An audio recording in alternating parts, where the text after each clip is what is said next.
Hello दोस्तों, स्वागत है आप सबका मेरे चैनल हॉन्टेड नाइट में। उससे पहले चैनल सब्सक्राइब करें, बेल आइकॉन दबाएं, लाइक शेयर एंड कमेंट करें। मैं आ चुकी हूँ आज एक और नई कहानी लेकर। ये कहानी है दो जिन की। शुरू करते हैं आज की कहानी। आज से 2 साल पहले 6 जुलाई 2019 की बात है। ये कहानी मैंने अपने भाई के फ्रेंड से सुनी थी। उनका नाम सूरज है। उन्होंने मुझे जैसा कहा था मैं ठीक वैसे ही सुना रही हूँ। उनके एक दोस्त के घर इनविटेशन था शादी का। शादी थी 8 जुलाई को और वो सब मिलके 6 जुलाई को ही पहुँच गए थे राहुल के घर, जिसकी बहन की शादी थी। जैसे हमारे यहाँ होता है, बेटे के दोस्त आते ही उन्हें कुछ जिम्मेदारियाँ दी जाती है, तो सूरज को भी कुछ जिम्मेदारी दी गई थी, जैसे कि बाजार से सामान ले आए। अब रात हो चुका था, सब खाना खा चुके थे और उन लोगों के लिए छत पर बिस्तर लगाई गई थी। सारे दोस्त मिलके छत पर गए सोने के लिए, लेकिन जब इतने दिनों बाद मिले थे तो सोना किसे आता। सारे दोस्त मिलके कहानियाँ सुनाने लगे। अब कहानी सुनाने की बारी थी राहुल की। राहुल के परदादा जी बांग्लादेश से पहली बार जब इंडिया आए थे तो बांग्लादेश से आते वक्त वो अपने साथ 2 जिन भी लेके आए थे। वो कुछ तांत्रिक क्रिया करते थे, तो उनमें जिनों की हेल्प लिया करते थे। जब उनके मरने का वक्त करीब था, उन्होंने दोनों जिनों को 2 नीम के पेड़ में बांध दिया था और मरते वक्त अपने बेटे से कह के गए थे, जब तक ये दोनों जिन 2 पेड़ों में रहेंगे और ये दोनों पेड़ सलामत रहेंगे, तब तक ये जिन तुम्हारी बातें मानता रहेगा। जिस दिन ये पेड़ कट गए उस दिन वो आज़ाद हो जाएगा और तुम में से किसी को नहीं छोड़ेगा, और जब तक बंधा रहेगा तब तक कोई अनहोनी नहीं होगी तुम्हारे साथ या तुम्हारे परिवार वालों के साथ। इन लोगों की कहानी ख़त्म होते ही सारे दोस्त मिलके सोने चले गए। अब सब सो ही चुके थे, मगर सूरज अकेला ही वहाँ पे जागा हुआ था। करवटें बदल रहा था, नींद भी नहीं आ रही थी। और फिर भूतों की कहानी सुनने के बाद इतने में ही कुछ आवाज़ सुनाई दी। आओ, इधर आओ, घर के पीछे आओ। उसने सुनकर भी अनसुना कर दिया, जैसे कि कुछ हुआ ही नहीं। पर पता नहीं क्यों दिल ही दिल में डरे जा रहा था। उसके पास देव सो रहा था। उसने बहुत कोशिश की देव को उठाने की, पर देव उठ ही नहीं रहा था। बारी बारी उसने सबको उठाने की कोशिश की, लेकिन सब सो रहे थे। पूरा दिन काम करने के बाद थके हारे बेचारे सो गए थे, कोई उठ नहीं रहा था। ऐसा लग रहा था मानो किसी में जान ही नहीं है, कोई असर ही नहीं हो रहा था किसी को बुलाने का। फिर वो थोड़ी सी हिम्मत कर अकेले ही जाने की ठानी और आवाज़ के पीछे पीछे जाने लगा। आवाज़ जहाँ से आ रही थी वो जगह घर के पीछे था, जहाँ 2 नीम के पेड़ लगे हुए थे।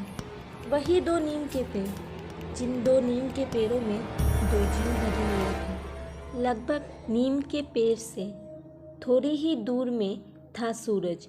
वहाँ से वो देख रहा था अपनी ही जैसे दिखने वाली एक परछाई को। इससे पहले वो बुलाता, वो परछाई एक झटके में उसके सामने आकर रुक गई। सूरज परछाई के पैर को देख शक्ल की ओर नजर उठाते ही कुछ ऐसा देखा, वो परछाई किसी और की नहीं, उसकी खुद की ही थी। ये देख वो वही बेहोश हो गया।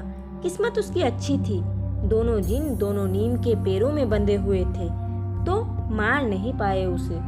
दूसरे दिन सुबह होते ही सब सूरज को इधर उधर ढूंढने लगे, तो घर के पीछे बेहोश हालत में मिला। उसे घर लाके बिस्तर में लिटाया गया, पानी की बूंदें मारी गई आंखों में, तो उसे होश आया। होश आते ही राहुल ने पूछा, तू घर के पीछे कैसे गया? तू तो हमारे साथ छत पर सो रहा था। यही अगर कहानी खत्म हो जाती तो अच्छा था, लेकिन अभी तो कुछ और भी होना बाकी था उसके साथ। कल रात सूरज के साथ जो हुआ उसने राहुल को सब बोला। राहुल ने बोला कि अरे मैं तो कहना भूल ही गया था, रात में आवाज़ आए तो पीछे मत जाना। हमें भी बचपन में कहा गया था, पर हमने कभी इस बात को तोड़ा नहीं, तो हमें पता भी नहीं था कि इसका अंजाम क्या होगा।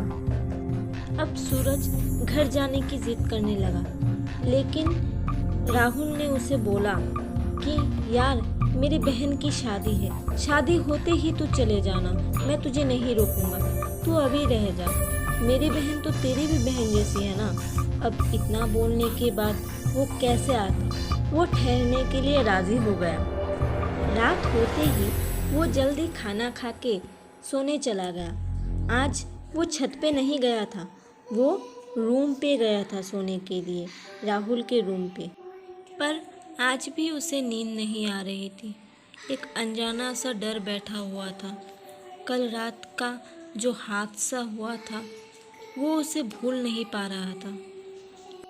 अब उसने सोचा कि थोड़ा फ्रेश हो लेता हूँ तो शायद नींद आ जाएगी।